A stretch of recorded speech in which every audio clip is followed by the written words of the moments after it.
Hey there everyone, and today on TJ's Reef, we're going to be talking about water changes.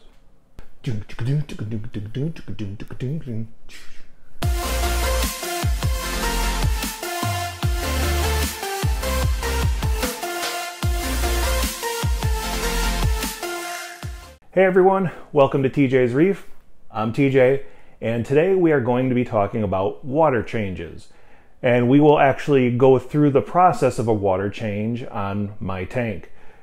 In addition to a standard water change that we'll be talking about, I'm also going to dive into, oh, I see what I did there. Dive, water. Unintentional humor is unintentional. What we're also going to look into is something that I'm doing with this water change, which is I'm starting to switch over to a new salt. I'm switching brands from Instant Ocean to Red Sea.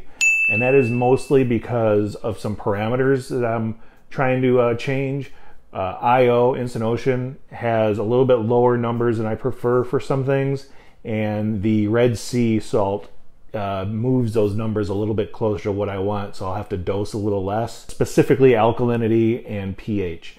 Now, one of the things I noticed with my pH is it's not necessarily completely directly tied to the salt brand. For my case, living in Arizona, we just went full-time air conditioning, which means the house is now sealed up. And with a sealed up house, CO2 doesn't exchange in the tank and pH starts to go through the floor. I know it's because of that, because last week we had really nice weather one night and we had opened up the house, and when I checked my numbers in the morning, pH was right up to where it needed to be. And then ever since then, it's gone back down. So we're going to be doing a little bit more than just a water change, and that's talking about and showing how you switch brands of salt as well. You're also going to see me try to tackle a little bit of algae that I have in the tank too, and you're going to see why I'm using the tubing that I'm using for the water change. And that's just part of the ugly phase of a tank. This is normal. This tank's not even 7 months old.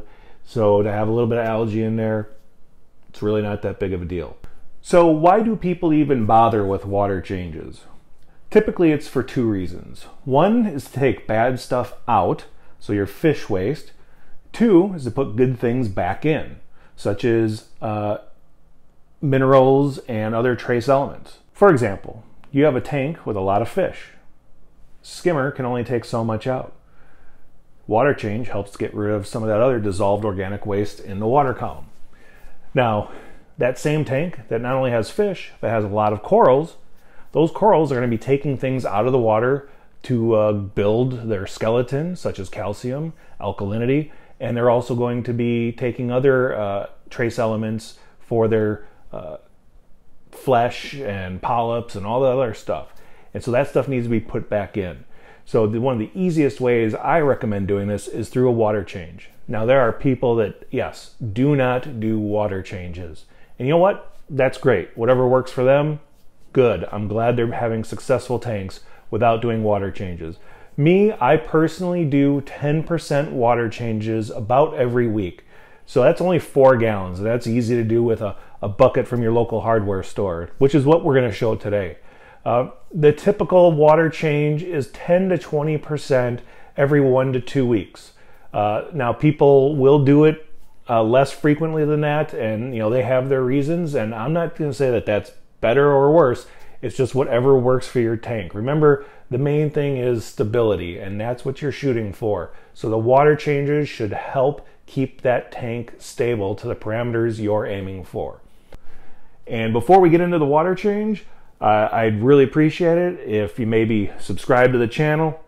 Every little bit helps, and a like and a comment is appreciated too. So having said that, let's go make some salt water. Okay, we're about to make some fresh salt water. Like I've said, this is going to be a little more involved than a normal water change, and that is because I am switching from Instant Ocean to the Red Sea. My parameters are a little off. Red Sea gives me a better starting point, so that's why I'm switching. Now this is the very first water change with the Red Sea, so you don't want to just switch right over to a new salt mix. So what I'm going to do is do halvesies. Because I'm only doing a 10% water change. So this will be about 4 gallons of fresh salt water to my 40-gallon tank. Half will be instant ocean and half will be Red Sea.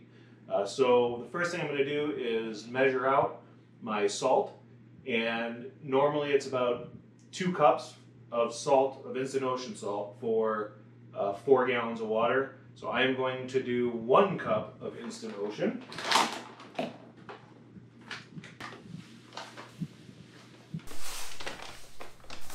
All right, so 1 cup of instant ocean goes in the bucket. And we'll seal this back up. You really want to make sure you keep your salt sealed because it will absorb all the moisture in the air and start to get all chunky, and that's not good. And now we're going to open up the Red Sea. They've got a nice screw top. They include a little care guide for those of you that are interested in the Red Sea line of products. Personally, I do use the A and B elements. I have been for some time. Seems to be working really well. Reef Energy A and B. This is not an endorsement. I'm just saying that I use it. And I gotta cut the little seal off of here.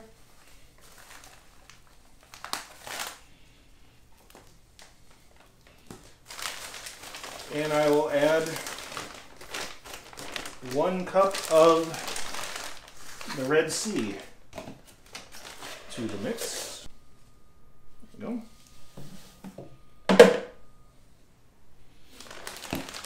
Seal this back up.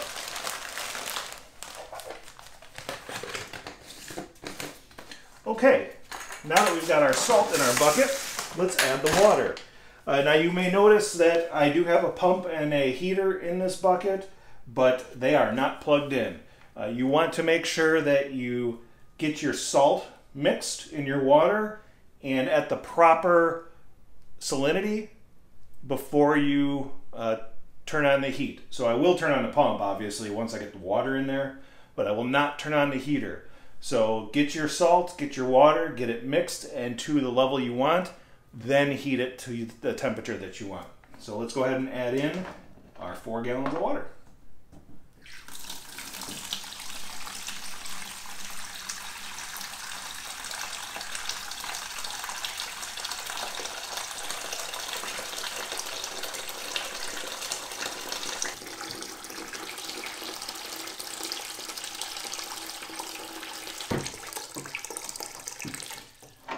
All right, we got about 4 gallons in there, and now we are going to turn on the pump, and I like to let my water sit and mix for about 24 hours or so.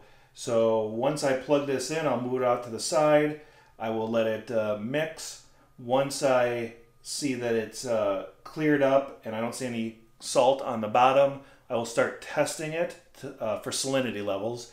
And then I will adjust it. Once I get to the appropriate salinity level, I will then turn on the heater, let it sit overnight, and then before I'm about to make the water change, I will test salinity again because we will have a little bit of evaporation. So I'll probably have to add some fresh water. And then we will also test all the levels tomorrow before we do the water change to see how this compares to my tank parameters. I know what my tank parameters are. I need to see what this is so I can make adjustments, specifically calcium if needed, and alkalinity, which I have a feeling I'm going to have to add some alkalinity to this. So we will test that tomorrow. So let's get this mixed up so we can do our water change.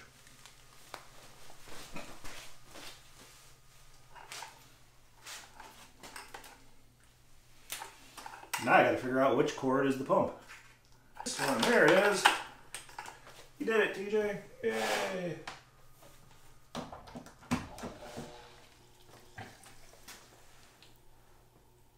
Boom. Okay, the water has been mixing for about 2 or 3 hours or so, so I am going to test the salinity level now. I don't see any more salt on the bottom of the bucket, so it should be well mixed. And I like to use a refractometer. This is much more accurate than swing arms. They're relatively inexpensive too. So just make sure that you calibrate it frequently, and you can pick up calibration fluid just to make sure it's on. I mentioned earlier I like to set my salinity at 35, so that's what we're going to check right now. So let's get some water out of the bucket and put 4 or 5 drops on there and close the slide. And I happen to have the studio lights here, so I'll look into the bright light, and it is almost exactly 35. Make sure you give it about 30 seconds or so to even out, and you will get an accurate reading. In this case, we are exactly at 35, but it's not heated up yet. So now that it's at the correct salinity, I will plug in the heater and allow this to come up to temperature. I still like to let the salt sit overnight, so I still won't be doing the water change till tomorrow, but everything is good to go. We'll test the salinity again right before the water change, and we'll also test our parameters at that time and add anything that we need to. All right, so it is the next day. We're about to do our water change, and I already tested the salinity level of the water. It is 35 on the nose, so we are good to go there. The one thing I'm going to check before we do the water change is alkalinity. I'm not going to show you the entire process. That'll be another episode when we talk about testing and parameters. But real quick, let's test our alkalinity level. Lost my eyedropper.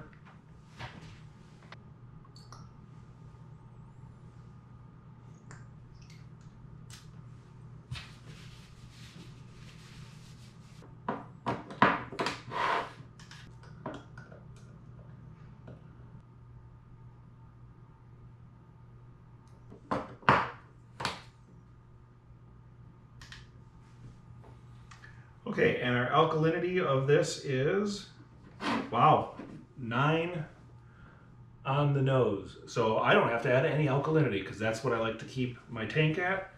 So that's great. So let's get this cleaned up.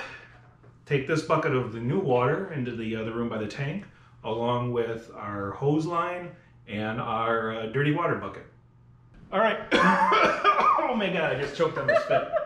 All right, we are at the tank. It is time to do the water change. And during this entire coronavirus lockdown, my tank partner, my water change partner, has been our oldest daughter, Bradley.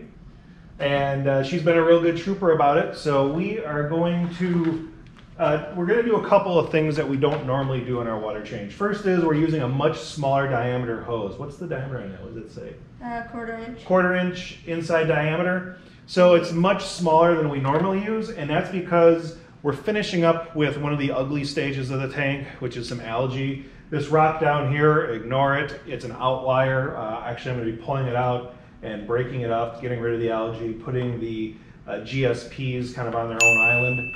And then the remaining dying algae that you see throughout the tank, we've been siphoning out during the water changes, and the smaller tubing allows much more time to move around in the tank to get that out of here. The other thing I have to do today is I have to clean the return pump. It's really slowed down significantly, and looking at the pump through the side of the tank, I can tell that it has quite a bit of buildup on it. So we'll be rinsing that off in the dirty water here. So we're gonna shut the pumps off, get the top off, and start sucking stuff out of here. I'm gonna take my jewelry off here. So we have clean hands, no soap, just rinse them in water and you're good to go. And I'll probably have to get some paper towel too. Let me get that.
the water has been drained out, pump has been cleaned. Now we're going to put the fresh water, the fresh salt water into the tank.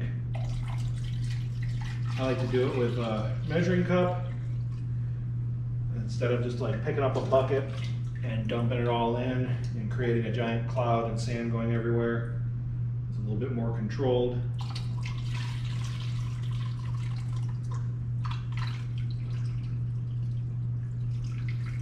Once I start getting close, I will turn the pump back on, but I will unplug my automatic top off.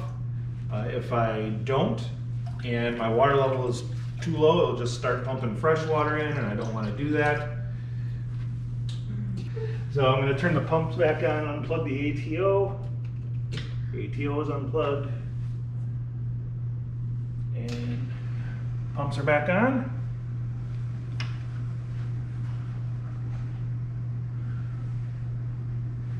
Let's see what that return is doing. Much better. Much better now that that's cleaned out.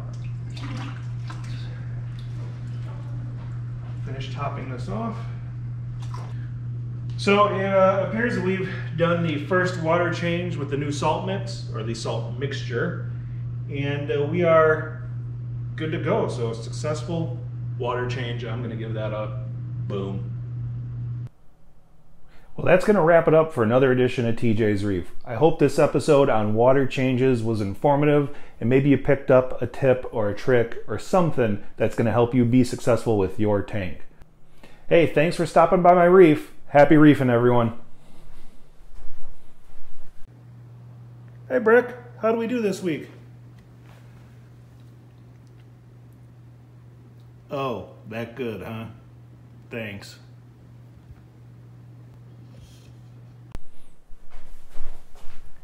What? You're still here? The episode's over. Go home.